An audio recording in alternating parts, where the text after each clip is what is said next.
Et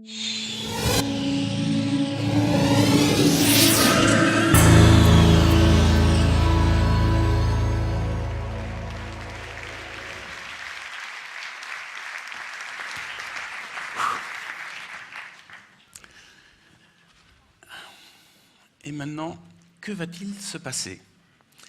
Cette question est la question qui nous différencie peut-être des animaux. Les animaux sont à la recherche de nourriture, de lieux de protection, ils sont à la recherche de reproduction, mais ils ne voient pas dans le futur. L'homme, à partir du moment où il s'est mis à planter des graines, a commencé à penser à la récolte et à se projeter dans le futur. Et dès le moment où il s'est projeté dans le futur, il a vu apparaître une multitude de dangers. Et là, il s'est dit, dans le court terme, dans le moyen terme, dans le long terme, il ne voyait que des sources de peur. Pour lutter contre la peur, il fallait trouver des mécanismes. Et les premières personnes qui ont dit, nous, dans le futur, nous savons ce qui va se passer, ont été les prêtres. Les prêtres ont construit des temples, ils ont commencé à parler du futur, de l'Apocalypse. Ici, nous voyons une représentation du temple de Delphes, qui était la capitale de l'Antiquité, où les gens qui voulaient connaître le futur venaient et où on leur expliquait ce qui allait se passer. C'est notamment là qu'Alexandre le Grand s'est vu prédire qu'il allait devenir le plus grand roi du monde. Et je pense que ça l'a incité aussi à faire la guerre et à combattre partout. De manière plus récente, d'autres groupes de gens ont essayé de s'accaparer le futur, par exemple les artistes. Ici, une vision de ce que serait le téléphone portable en l'an 2000, mais tel que ça a été vu en 1900. Voilà l'ancêtre de l'iPhone, tel que le voyaient les gens en 1900. Comme vous voyez, c'était extrêmement adapté à l'époque où on portait beaucoup de chapeaux. Autre vision, comment aller être à l'école, toujours cet artiste qui s'appelle Guimard, il voit le futur de l'école ainsi. D'un côté, on met les livres, de l'autre, on met les enfants, les livres se transforment en liquide et on leur déverse directement dans les oreilles. Comment vont être les brasseries du futur selon l'homme de 1900? Un endroit où on vient avec son planeur prendre directement la petite bière avant de repartir vers le ciel. Le futur a posé des problèmes aux religieux, a posé des problèmes aux artistes, et c'est à ce moment-là, on peut dire, que sont apparus une troisième caste d'aide à la vision du futur, que sont les spécialistes. Voilà un spécialiste de 1900, et vous allez voir qui c'est qui a prononcé cette jolie phrase. C'est le directeur des brevets des États-Unis en 1899. Pour lui, tout s'arrêtait. Je vais vous poser une autre devinette. Qui a dit ça? Encore un spécialiste. Le président de la Warner Bros, qui sentait bien venir les choses. Plus récemment encore, la télévision, technologie sans avenir, c'est l'inventeur du tube cathodique, qui n'y croyait pas non plus. Plus récemment encore, un marché mondial tout au plus pour 5 ordinateurs, et c'est le président d'IBM, et bientôt la Poste avec des missiles qu'on envoie de New York à l'Australie, et ça, c'est le directeur de la Poste des États-Unis en 1959, vous voyez, c'est pas si ancien. Donc, les religieux n'y arrivent pas, les artistes n'y arrivent pas, les spécialistes se plantent. Alors, comment faire pour penser le futur? Comment faire pour rassurer les gens? Comment faire pour savoir ce qui va nous arriver? Moi, je me suis toujours posé cette question. Qu'est-ce qui va m'arriver? Qu'est-ce qui va arriver à l'humanité? Et je me suis dit, il faut sortir des spécialistes du futur pour essayer de regarder un endroit où la réflexion sur le futur est proposée sous forme de jeu. Et cet endroit, c'est le jeu d'échecs. En fait, quand vous jouez aux échecs, vous êtes forcé de vous projeter dans le futur, c'est-à-dire quand vous jouez, vous imaginez ce que l'autre va jouer et vous imaginez votre réponse. Et en fait, vous fonctionnez dans un système où, naturellement, votre cerveau explore des voies de futur et essaie de trouver, grâce à son imagination, la meilleure voie. Alors, je suis devenu journaliste scientifique et j'ai écrit un article sur les jeux d'échecs. Et à l'époque, ce qui était le plus évoqué dans les médias, c'était le combat homme-machine, à savoir Kasparov et Deep Blue. Alors je vais vous expliquer comment marche un système de jeu d'échecs informatique. Mais avant, je vais commencer peut-être par vous expliquer comment marche un esprit humain. Quand il joue aux échecs, l'esprit humain se dit « je vais jouer un coup, ce coup va amener un coup de l'adversaire que je prévois, qui m'amènera un coup de ma part, qui amènera un coup de l'adversaire. » En fait, ce système de prévision, pour l'homme, va tout au plus sur 6 coups. C'est déjà beaucoup de possibilités, une masse de scénarios gigantesques. Deep Blue, qui a affronté en 1997 Kasparov, profitant du système informatique et de toute la technologie qu'offrent les ordinateurs modernes, lui, arrivait à une profondeur de 6, 7, 8, 9, 10, 11, 12, 13, 15 coups. Il faut voir ce que donne 15 coups. 15 coups, ça donne en fait une arborescence de tous les scénarios possibles de s'il fait ça, je fais ça, si je fais ça, il va faire ça, et s'il fait ça, je vais faire ça. Ce système-là donne une sorte de gigantesque spectre qui est aussi large que profond. Donc l'homme pense à une sorte de petit arbuste limité à 6 ramifications de complexité, et l'ordinateur a un niveau de 15. Mais la différence ne se fait pas seulement par la profondeur, elle se fait par autre chose. En fait, Kasparov, quand il joue aux échecs, il ne va réfléchir que sur tout au plus une dizaine de coups, parce qu'il a naturellement viré tous les coups débiles, tous les coups impossibles, ou tous les coups qu'il sait qui ne marcheront pas, ou qu'il croit qu'ils ne marcheront pas. L'ordinateur, lui, ne fonctionne pas comme ça.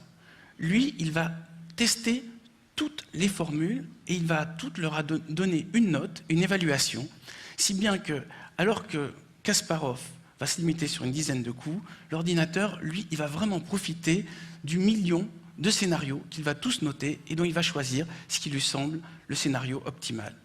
Donc la supériorité de l'ordinateur, c'est la masse de futurs possibles et le fait qu'il ne juge pas, il ne cherche pas tout le temps à trouver l'unique bon scénario, il les évalue tous avec une certaine objectivité que nous n'arrivons pas à reproduire. L'idée de ce match, de cette machine à prévoir le futur, m'a trotté dans l'esprit longtemps et je me suis dit, pourquoi ne pas étendre le concept de jeu d'échecs, mais au lieu que ce soit des pièces d'échecs, qu'on imagine tout ce qui arrive à l'humanité, que ce soit au point de vue militaire, que ce soit au point de vue économique, démographique, culturel, pourquoi ne pas imaginer tous les scénarios possibles qui pourront nous arriver dans les jours qui viennent.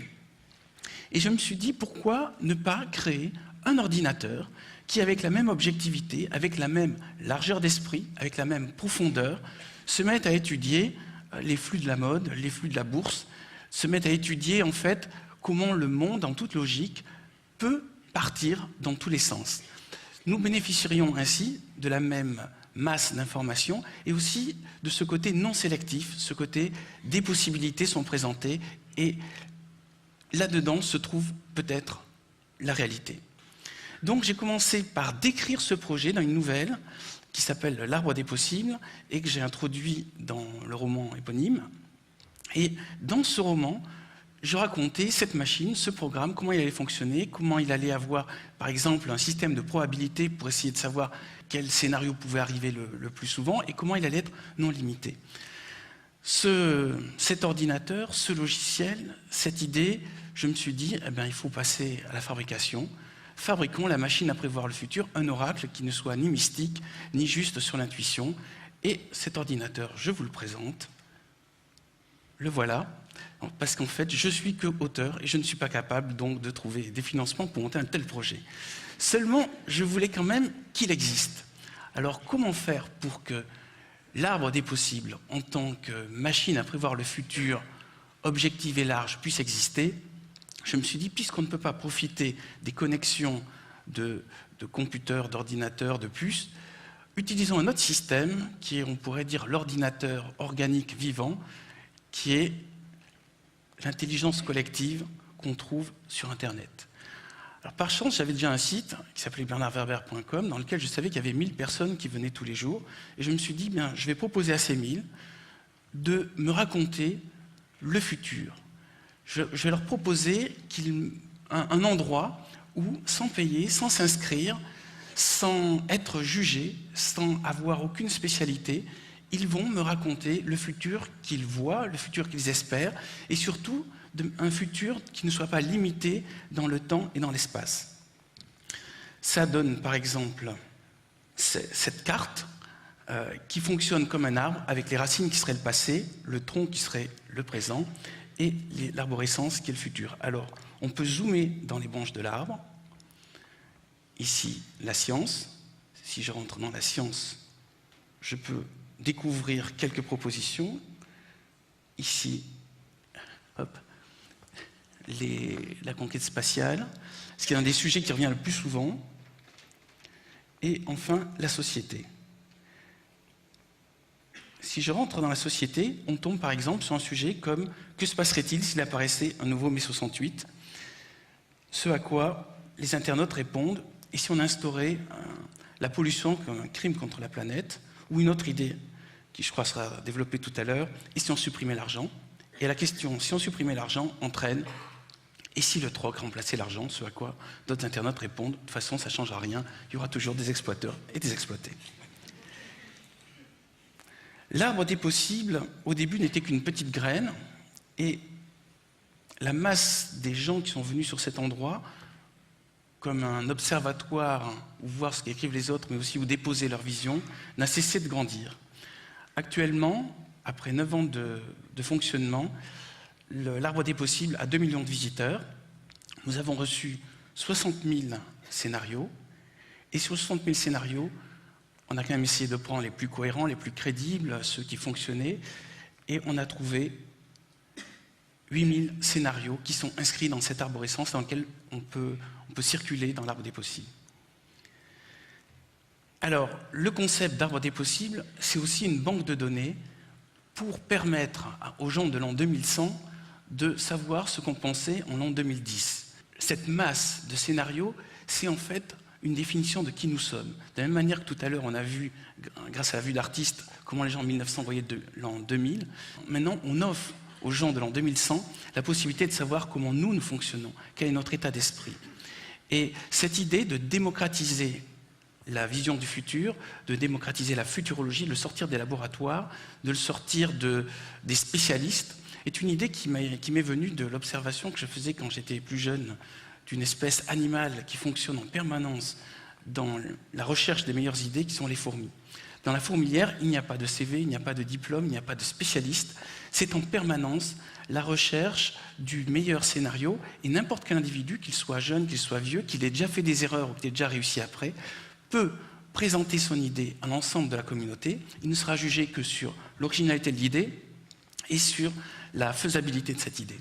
C'est une manière de démocratiser la pensée, de rendre le futur aux gens et à la population, et c'est aussi une manière peut-être d'inventer un futur meilleur, car je pense que tout ce qui pourra arriver de bien à nos petits-enfants va forcément être inventé par quelqu'un qui est vivant aujourd'hui. Et ce quelqu'un, c'est peut-être vous. Merci.